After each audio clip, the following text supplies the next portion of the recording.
Welcome to the Pre-Calculus Notes video for Unit 1, Lesson 1, Polynomial Functions. Today we will be learning about what a function is and how it is represented, properties of functions such as domain and range, a variety of interval types, and end behavior. Let's begin with some quick definitions. A relation is any relationship between input and output values. A function is any relation where each input has a unique output. So this means every x value only relates to one y value. If a function is one-to-one, it means that each output has a unique input. So no x values are repeated and no y values are repeated. We will look at three different types of representations: sets of ordered pairs, a mapping, and a graph. Understand that every function is a relation and every one-to-one function is a function.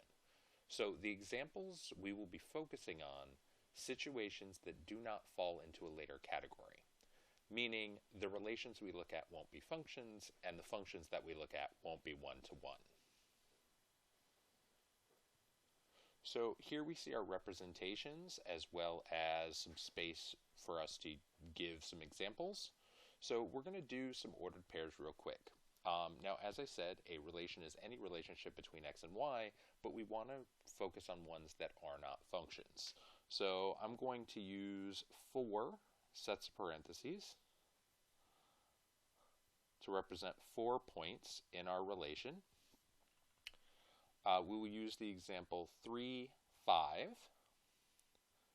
4, 7, 4, 9, 5, 11. Now, this is a relation. It has a distinct relationship between x and y, but note that the x value 4 is used twice, which means that this is not a function. If I were to give an example of a function using ordered pairs, we'll use the 3, 5, the 4, 7, 5, 9, and 6, 9. Now, what we notice is that no x values are repeated, so this is a function, but notice that the y value of 9 is used twice. That means that this function is not one-to-one. So for a one-to-one function, we need to make sure that no x values are repeated and no y values are repeated. So we could say 3, 5, 4, 7, 5, 9, and 6, 11. No repeated x values, no repeated y values. This describes a function which is one-to-one. Now, a mapping is just a different way, a slightly more organized way of writing ordered pairs, where we have two boxes, one which represents input and one which represents output. And in order to show the relation, we draw an arrow from the input to the output. So I will use the exact same example from above. I'm just going to put it into this mapping. Our input values are 3, 4, and 5. Our output values are 5, 7, 9, and 11. We know that 3 maps to 5,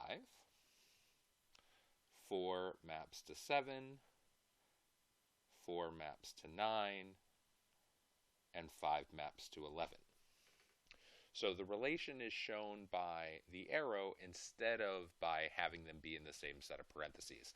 If you have a large number of relations, specifically if it's not a function, a mapping is a much more concise way with just drawing lines instead of listing additional points. But the thing to note, our input value of 4 maps to 2 different values, which is what makes it not a function. So again, there are input and output for the function mapping. I'm going to use a very similar setup. I'm going to use the example from above. Our inputs are 3, 4, 5, and 6. Our outputs being 5, 7, and 9.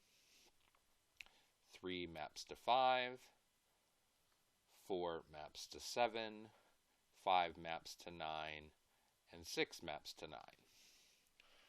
So again, we look at our inputs and our outputs. Notice that each input only has one arrow coming off it. That's what makes it a function.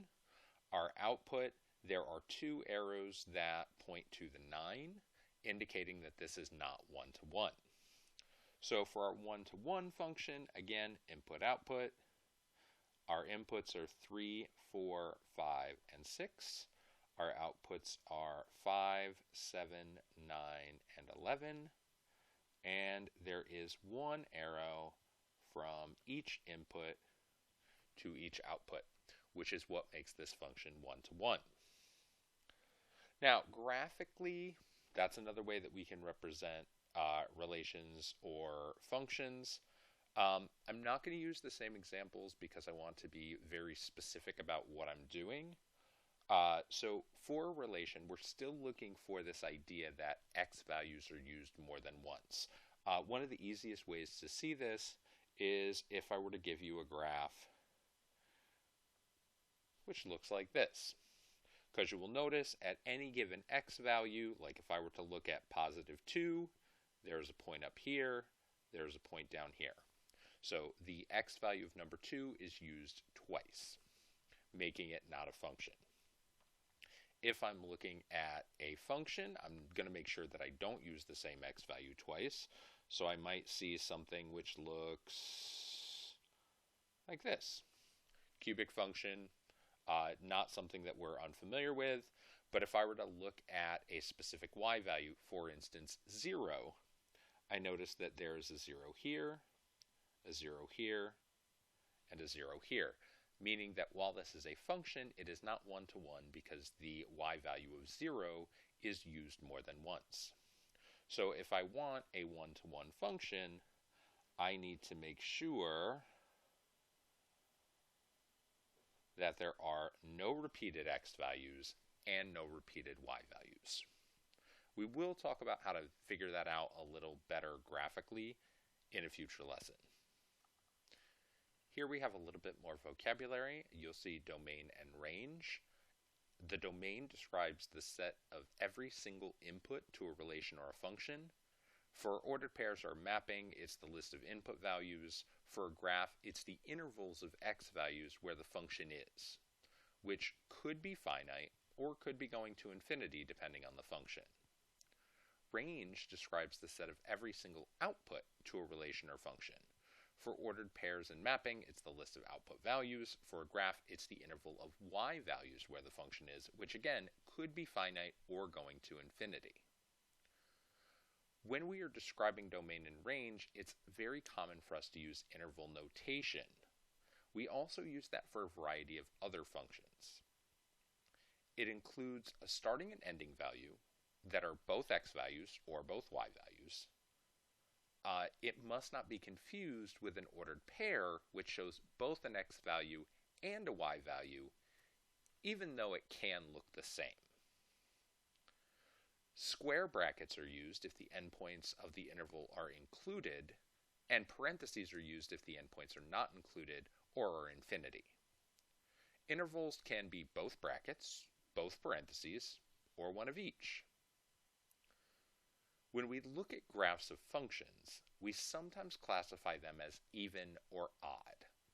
An even function is one where it represents a reflection across the y-axis. So for every x value, the opposite x value has the same y value. An odd function is one where it represents a rotation about the origin. So for every x value, if I look at the opposite x value, it has an opposite y value. An odd function must go through the origin. To describe graphs, we use a variety of qualities, including positive, negative, 0, increasing, decreasing, and constant. Positive describes any y values on the graph greater than 0. Intervals may list zeros, but note that they are not included. So y value greater than 0. So I'm going to draw a very quick graph. Here is my x-axis and y-axis. And I'm just going to use a highlighter to highlight this whole area here above the y-axis because that describes where my function is positive. For negative, my y values will be less than 0. Note again that an interval will include zeros in the interval, but they are not included in what is considered negative because 0 is not negative. Again, I'm going to draw a really quick graph, and this time I'm going to highlight this area below the y-axis because that describes where my function is negative. And lastly, I have 0. 0 describes any y values that fall on the x-axis. It could be a single value, or it could be an interval. So y values on x-axis. So again, I'm going to draw a very quick sketch of a graph, and I'm just going to place a couple points on the x-axis because those describe my zeros. When we describe a function as increasing, we're talking about an interval of x values where as x increases, y also increases. This is sometimes described as a function having a positive slope. So as x increases, y increases. So if I were to sketch a quick graph, what I'm talking about is my function moving in an upward direction as my x value increases as I move to the right. Decreasing describes an interval where as x increases, y decreases. So as x increases, y decreases, which means, again, as I move from left to right, my y value is going to be going down. When we talk about a constant function, it describes an interval where as x increases, y does not change. So as x increases, y stays the same. So we may see a part of a graph that appears horizontal.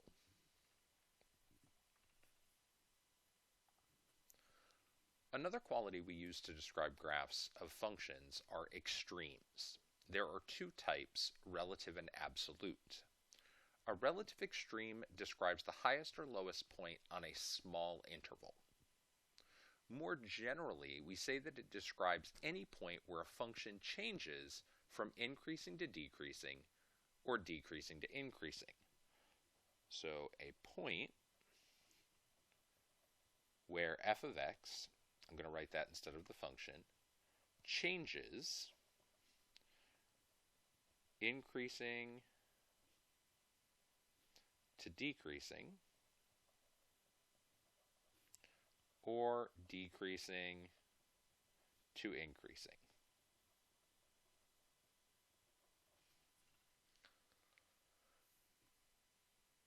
We also have an absolute extreme. An absolute extreme describes the highest or lowest point on the entirety of a graph.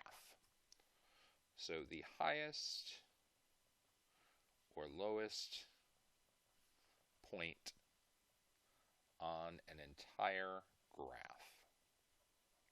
Now, something to note about absolute extremes. If a function goes to infinity in one direction or the other, there will be no absolute extreme in that direction. Meaning, if a function goes all the way up to positive infinity, there will be no absolute maximum because the function goes to infinity. Lastly, we want to talk about a function and its end behavior. End behavior describes what happens to the y value of a function as the x value becomes extremely large in both the positive and negative directions. So we want to know what happens to y as x has extreme values. So we're talking about going to positive infinity, going to negative infinity. We use very specific notation for this. We say that as x approaches, and you'll notice that we use an arrow for the word approaches, either positive or negative infinity. So this time I'll write positive infinity. F of x approaches, and another arrow.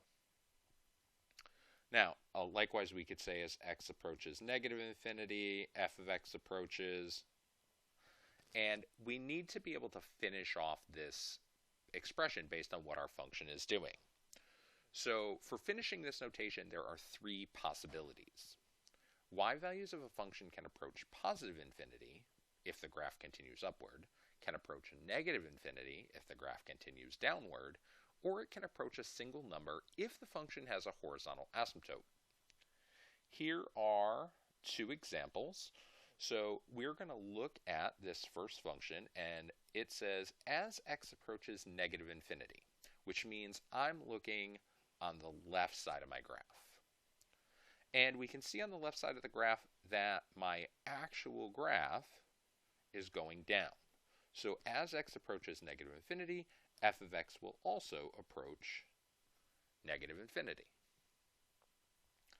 Here we have as x approaches positive infinity, so we want to know what's happening on the right-hand side of my graph, because this is where positive infinity lies, this is where negative infinity lies, and we can see that the graph is going up. So since my graph is going up, we want to say that f of x approaches positive infinity. Now, you'll notice I don't write the positive sign there. You can, it doesn't matter. Positive infinity and infinity with no plus sign mean the same thing.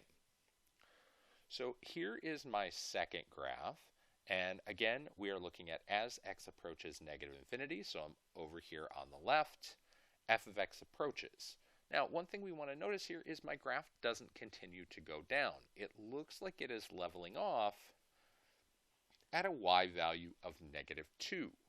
So in this example, instead of going to positive infinity or negative infinity, it's approaching a single value. So I'm going to say as x approaches negative infinity, f of x approaches -2, because there's a horizontal asymptote here at -2. As x approaches positive infinity, so again I'm looking over here, my f of x is approaching infinity.